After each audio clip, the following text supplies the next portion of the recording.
Las señales del mercado, los personajes claves del mundo empresarial y todo lo que quieres saber en el ámbito de los negocios. Con José Tomás Santamaría, director del Diario Financiero. En la 100.1, esto es DF en Infinita.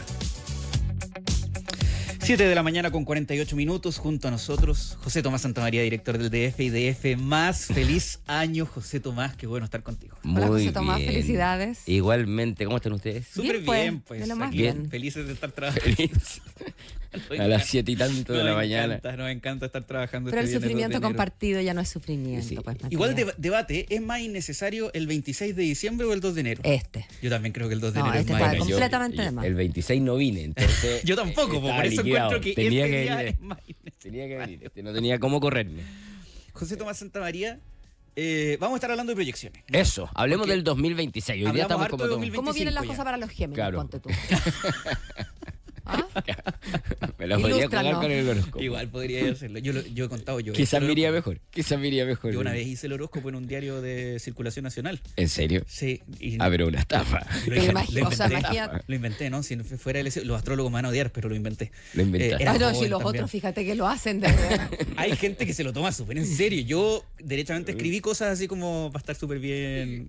Básicamente hay que decirle que va a estar bien en algo y más o menos en otra cosa. Eso, ¿cierto? sí. Es más o menos así se... En todo me la jugué así como por... Eran 5 líneas nomás, pero... Claro, pero, claro. sí. Pero no vamos a hablar sobre horóscopo, No, vamos a hablar sobre hitos No vamos a económicos, hablar preguntas económicas. de hitos económicos, preguntas económicas, porque si hay un concepto que uno ve que se cruza este año 2026 en todos los análisis, es el de las expectativas.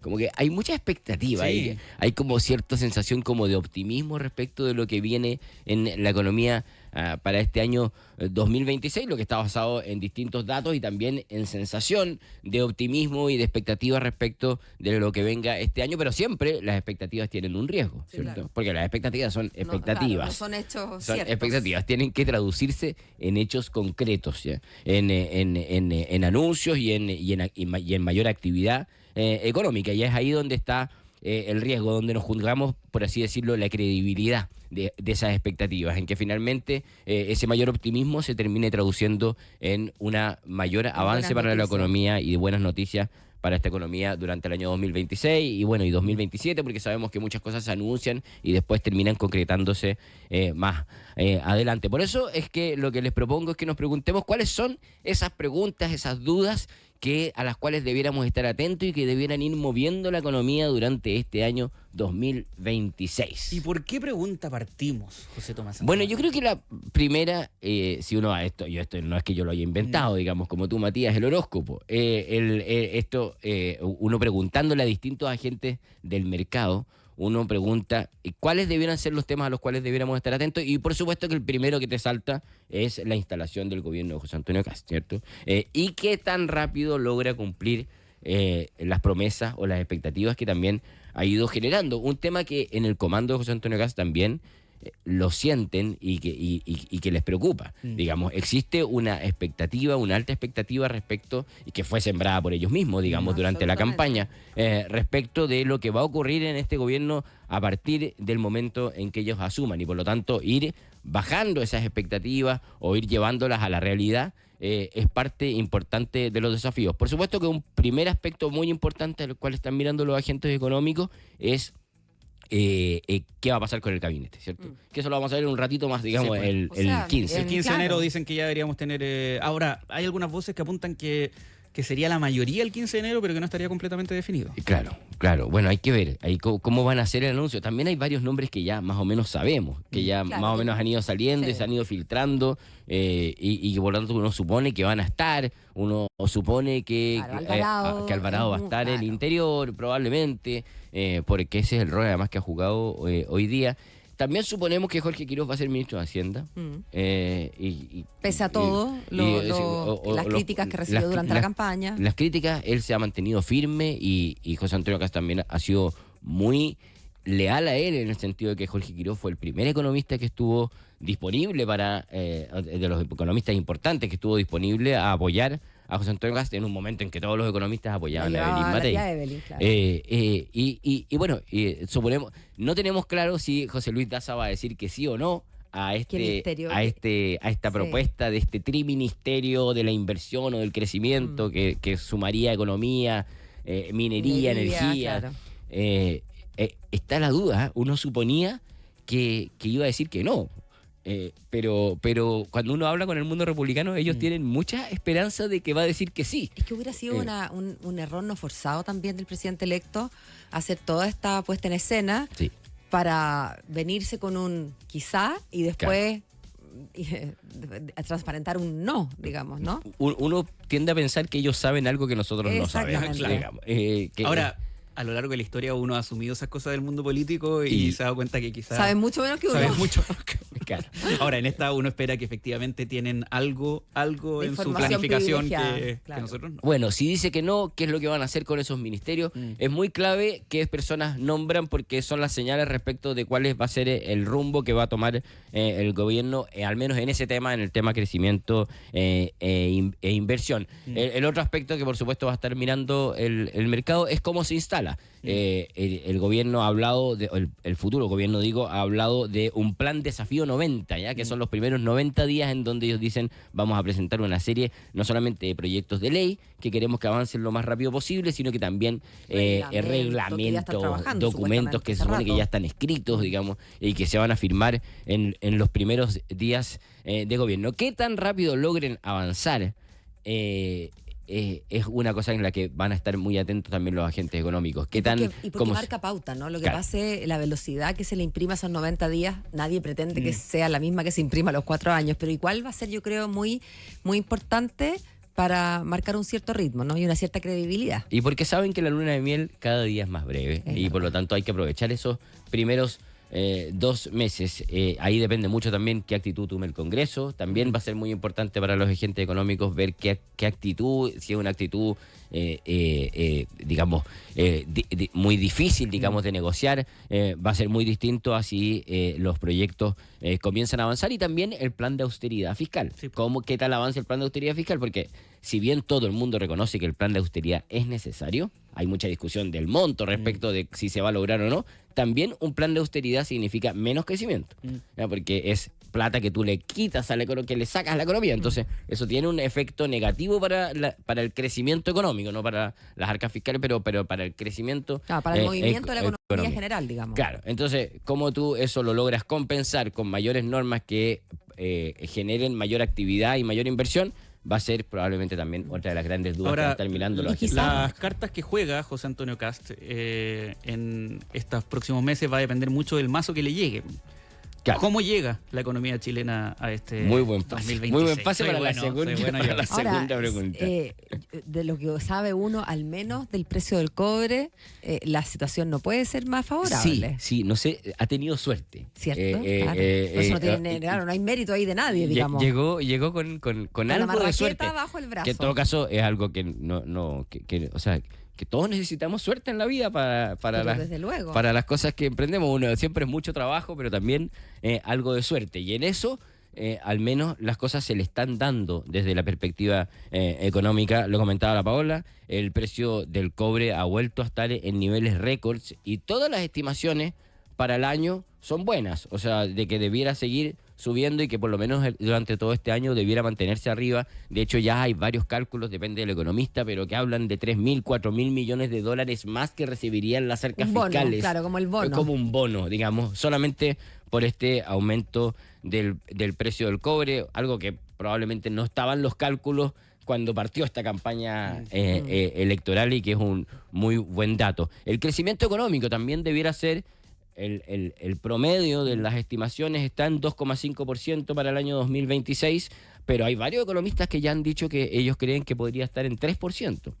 Son los menos, son los más optimistas, pero el consenso habla de 2,5%. Si pensamos que este gobierno concluyó los 4 años, este año va a crecer 2,5%, pero en promedio los 4 años va a haber crecido un 1,9%, ¿cierto? O un 2%, digamos. Sería un 3, sería... Ya partir en 2,5 o entre 2,5 y 3, te partes con una mejor base, aún lejos, eso sí, de lo que busca este gobierno, ¿cierto? Que se ha fijado como meta llegar a crecer al 4% hacia el final del gobierno.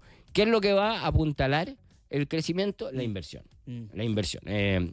Ya el año pasado, 2025, la inversión debiera crecer un 7%, eso es lo que estimó el Banco Central en el último IPOM, y para este año se estima cerca de 5%, un poquito menos de 5%. Estamos hablando de un indicador, la inversión, que venía de años cayendo o estancado, digamos. Entonces, es muy relevante que la inversión vuelva a mostrar dinamismo justamente para tener una mayor actividad económica. El talón de Aquiles sigue siendo el empleo, sobre 8%, lo vimos no la semana pasada, la semana pasada, pero fue antes del feriado. Sigue siendo sobre 8%, y todos los analistas dicen que eso se demora. Eso se demora en bajar. O sea, eso no va a ocurrir el año 2026 tan rápido, digamos, que logre descender del 8%. Eso probablemente es cuando ya se empiecen a concretar los proyectos de inversión, y eso podría ser ya 2027, 2028, si es que las cosas van bien durante este gobierno. Una tercera pregunta: ¿cómo viene el bolsillo para la gente? Siempre importante. Siempre. Esto es bien breve porque en general no debiera haber grandes novedades para el bolsillo de la gente este año. El año pasado tuvimos, ¿te acuerdas? ¿Fue el año pasado? La de las cuentas de la luz. La de las cuentas de la luz, sí, fue el año pasado, ¿cierto? Sí. No, sí. Y se va a empezar a aplicar ahora la devolución. Claro, las cuentas de la luz fue un notición del año pasado, que a la gente le subió las cuentas de la luz. Al principio el notición fue la subida, claro, luego hacia el final fue el cálculo. Claro, fue el error del cálculo. O sea, hubo mucha novedad entonces en la cuenta de la luz. Están muy confiados los expertos eléctricos de que no debiera haber grandes novedades. Gente que no quiere ser noticia, digamos. Por ese lado, claro. El agua tampoco debiera tener un crecimiento muy importante. El transporte público, bueno, ahí hay una decisión política que tiene que seguir tomando el gobierno respecto de cuándo sincerar las alzas o seguir subsidiando el sistema. El peaje, el TAC, tampoco debiera tener grandes crecimientos. De hecho, el Banco Central ha insistido en que el año 2026 debiera ser el año en que volvamos a la meta, claro, a la meta del 3% de inflación, que es una buena noticia para los chilenos, ¿cierto? Y hablando del bolsillo, súper noticia para el bolsillo. Súper noticia para el bolsillo. ¿Cómo debieran comportarse los mercados durante este año 2026? Bueno, el año pasado fue un año histórico para los mercados, ¿cierto? Sí. El IPSA era como récord, más récord. Fueron como 70 récords en el año. Como que ya no era noticia, ya como, bueno, cuéntame una nueva. Bueno, tuvo su mejor desempeño en 32 años. Imagínate. O sea, desde el año 92 creo que fue. 93. 93.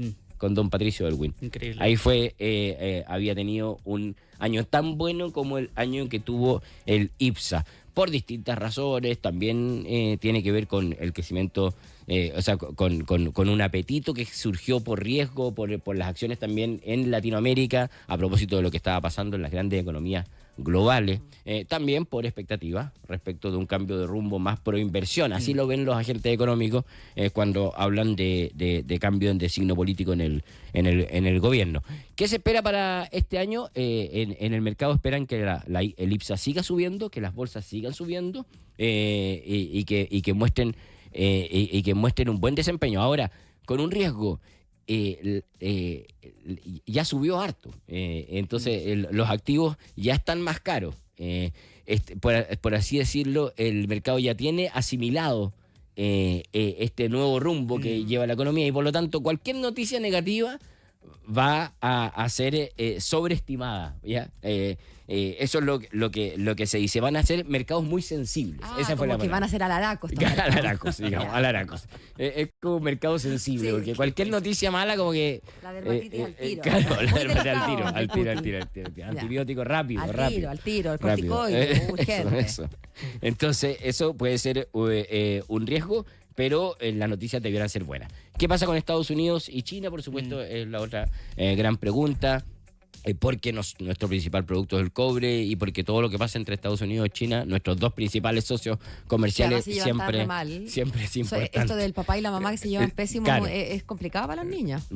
Sí, pues nunca termina bien eso. No, pues esos dos se llevan, pero perro y gato es poco decir. En el caso de Estados Unidos, obviamente estamos a la espera de... O sea, uno siempre atento a las señales y las políticas que vaya llevando Donald Trump.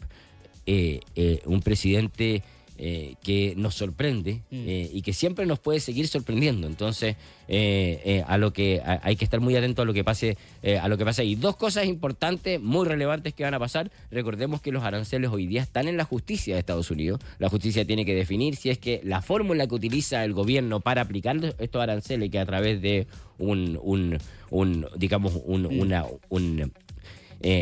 sus críticos acusan de que la herramienta que utiliza el gobierno norteamericano para aplicar los aranceles es inconstitucional y los aranceles, al ser impuestos, debieran pasar por el Congreso. Exacto. Él dice que no, que la herramienta que está utilizando es la correcta. Son los tribunales los que van a tener que decidir y este año debiera quedar. Los tribunales zanjado. en concreto lo que tienen que definir es si la fórmula La competencia. Sí, porque la fórmula correcta. para desde la humilde mirada de uno es como que la fórmula es, digamos, no hay fórmula, que Donald Trump le mete un poco de Existe simpatía. una ley que se llama la Ley de Poderes Económicos por Emergencias Internacionales, y el IEPA, por su sigla en inglés, es la ley que él ha utilizado para aplicar todos estos aranceles de manera absolutamente arbitraria. Lo que tiene que definir la justicia es si esa herramienta están dadas las condiciones para recurrir a esa herramienta. Si existe en este esa supuesta emergencia internacional que le permite utilizarla, si los tribunales le echaran pie atrás, nadie espera que se vayan atrás todos los aranceles, pero al menos le pone un problema grande al gobierno.